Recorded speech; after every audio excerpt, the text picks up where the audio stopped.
I'm Boyd Padgett with the LSU AgCenter, located at the Dean Lee Research and Extension Center, and I'm the small grains specialist for the state, as well as a research extension plant pathologist. Today, I'd like to talk a little bit about what's going on in the state, kind of give you a little brief update on the wheat crop. Actually, it started out pretty good, but unfortunately, we had a very warm winter, and that resulted in problems with vernalization. And you may ask yourself, what is vernalization? It's not so much of a problem up here in the northeast part of the state, but in the central and southern part of the state, it is a big problem. Wheat needs a certain number of chilling hours, usually between 672 to a little bit over 1,000 chilling hours in order to begin the heading process and actually complete that process. So vernalization is, it actually causes the wheat to transition from a vegetative to a reproductive growth stage. Just to give you an idea of how warm the winter was this particular season, in Baton Rouge at Dr. Harrison's wheat OVT trials, the official variety trials, 16 of his 42 varieties did not head out. That's, as you can imagine, a very substantial amount of varieties.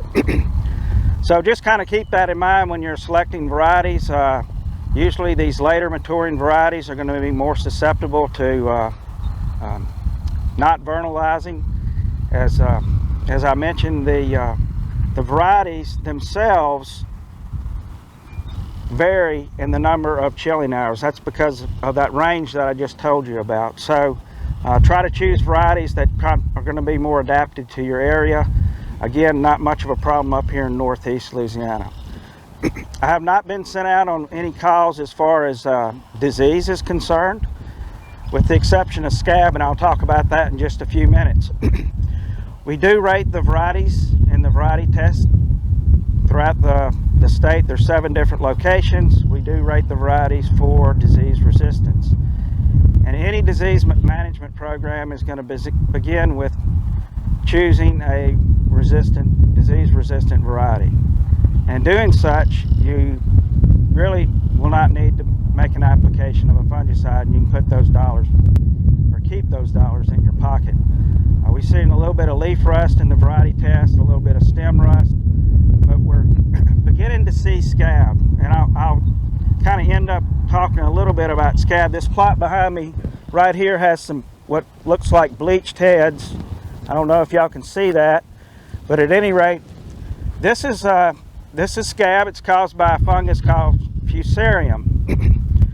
About 6-7 years ago, this really was not much of a problem in Louisiana, but it has become a real issue with wheat. Unfortunately, there's not very good resistance. The disease is favored by warm, wet conditions at flowering, and we have had some of that throughout the state. And I'm seeing quite a bit of scab in most areas of the state I've been traveling to. So what can you do? As I mentioned earlier, no resistant varieties are available. There are some that are less susceptible though, so maybe you could choose one of those varieties. Dr. Harrison, Dr. Trey Price, and myself are doing some variety screening. Try to provide some varieties that y'all would be able to use and implement in your program. Wheat planted behind corn is not good either, because corn also harbors this pathogen. So probably your last option would be to apply a fungicide, and there's several fungicides available. We have a new one, Miravis Ace, we have Prosaro, and we have Caramba. Neither one of these are going to give you 100% control, because wheat usually flowers a little bit unevenly, and you're going to put that application out when the wheat begins to flower. So this is pretty much what I've seen throughout the state. We're here to help you. Y'all are our stakeholders. Y'all are our clients. You're always welcome out here at the experiment station. If you have any questions, please contact your county agent, and he or she will get in touch with us, and we'll try to address any issues that you might have going on. Thank you.